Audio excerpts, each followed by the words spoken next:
In today's video, I'm going to teach you how to build histograms in Tableau in just 5 minutes. We'll be using sample data related to life expectancy to guide you through each step clearly and effectively. So let's get started. To kick things off, launch your Tableau application. This is your main platform for visual data analysis, and having it open is the first critical step. Once it's up and running, navigate to your worksheet. This is where you'll perform all your detailed data manipulations and visualizations. We'll be working with the sample data on life expectancy to create our histogram. This will help us visualize how frequently different ranges of life expectancy occur within our data set. The first action you want to take is to locate the life expectancy field within your data. Click on it and then select Create to begin setting up your histogram. Now for our first specification, we need to focus on setting up the bins for the life expectancy data. Choose the bins option and set the size to 5, then click OK to confirm this setting.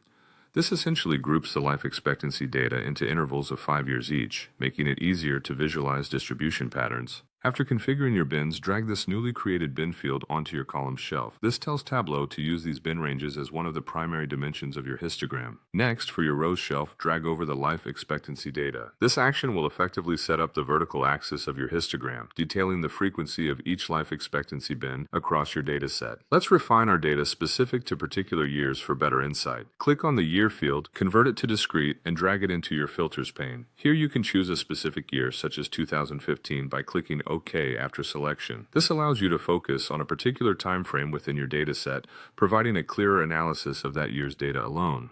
To add an extra layer to our visualization, we will now focus on adult mortality data. Click on Adult Mortality, select Create, and choose Bin. Set this bin size to 50, then click OK. Doing so breaks down adult mortality data into ranges of 50, creating another insightful aspect for your visualization. Once you have your bin, drag it to the color shelf. This will add a color gradation based on the adult mortality ranges, making the histogram visually distinctive and easier to interpret. Finally, for an engaging and dynamic touch, drag the year field from your filters pane to the pages shelf. This allows you to easily flip through different years and see how the data changes over time. And there you have it. In just a few simple steps, you've created a comprehensive histogram in Tableau. This powerful tool now allows you to interpret life expectancy patterns alongside adult mortality rates with just a few clicks. Thank you for watching, and happy analyzing.